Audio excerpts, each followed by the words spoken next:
Okay, hey everybody, how's it going? Welcome back, and this is week number 8 of distance learning school. So thanks for tuning in. This week is a really important week for us. We're going to pivot slightly. Last week we spent some time talking about August Wilson and his life, how he grew up in Pittsburgh, and how his goal as a playwright was to talk back, respond to a lot of popular representations of African American life in the American theater, of which there were very few. And he took issue with that. He felt that growing up, he never saw himself on stage. He never heard his language on stage. He never saw his friends on stage, and he wanted to do something about it. So we learned a little bit about his cycle of plays, one play for each decade of the 20th century. We call this the Pittsburgh cycle. And one of those plays is called Fences, which we started reading last week. Your task this week is to finish reading Fences, and then we're going to move into another very famous poet and playwright, Amiri Baraka, who was an inspiration for August Wilson, and they knew each other. They interacted in some pretty cool ways. So that's what this week is all about, and that's how last week and this week kind of speak to each other. As we continue reading plays and listening to some poems and stuff like that, we want to continue to think about that Mitchell piece about representation. Who is telling this story? Who is the audience? What sort of tax must be paid to represent life in this way? And how is context creating a sense of meaning? Wilson's play was written in the mid-'80s, but it's about the 1950s, and we're reading it in 2020. A lot of time has passed, and maybe the audience has changed too. Let's get into the calendar, and we'll talk a little bit more about what this week looks like.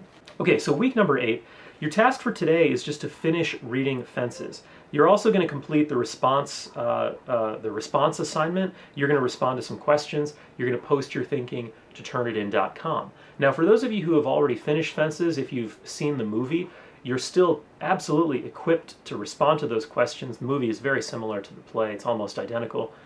So answer those questions, post them to Turnitin.com, and you're done.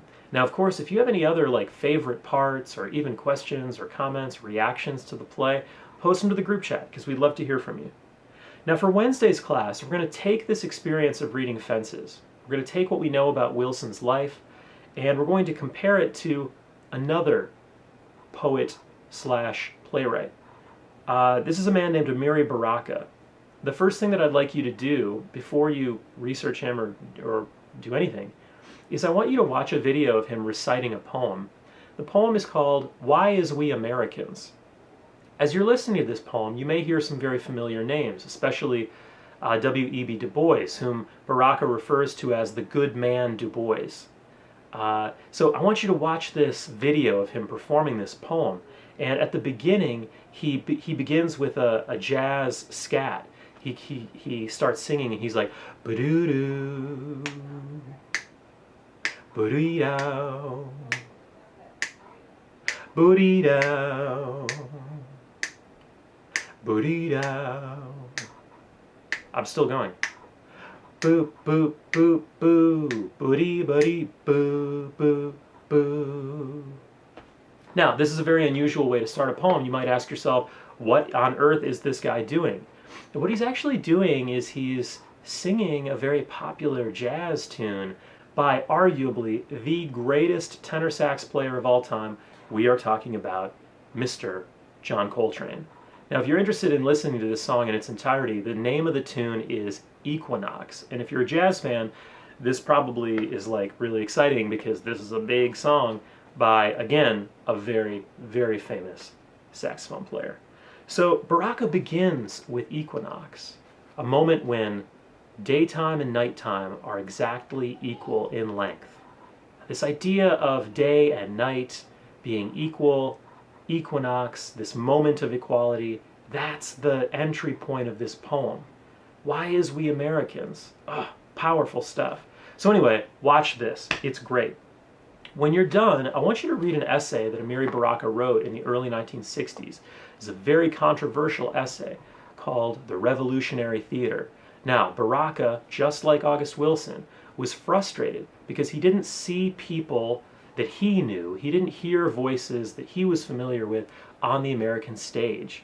Instead, he heard a lot of imitations, either plays that were written by white directors, performed by white actors about African American people or culture, and as a way to talk back to that tradition and participate himself, he decided he was going to write some plays. His plays are pretty radical, even by today's standards, but you know, he's emerging from a context where he's got to ruffle some feathers to gather some attention and shine a light on centuries of injustice, centuries of bad representation. When you're done reading Revolutionary Theater, what I'd like you to do is respond to some questions, post your responses to turnitin.com, and then you're done. Now, if you have some extra time and you want to know more about Amiri Baraka, you can check out this rare documentary that was created by PBS, and it was done by Bill Moyers. You may recognize Bill Moyers because way back when we read The Handmaid's Tale, we watched a couple interviews between Margaret Atwood and Bill Moyers. So Bill Moyers is, he interviews a lot of famous people. I think he does a good job. So if you want to know more about the life of Amiri Baraka, you can check out that documentary. He had a very controversial life, and we're not trying to pretend that all of his views were good, because he had some pretty controversial ones, but we cannot deny the influence and the impact that he had as a literary figure in America in the second half of the 20th century.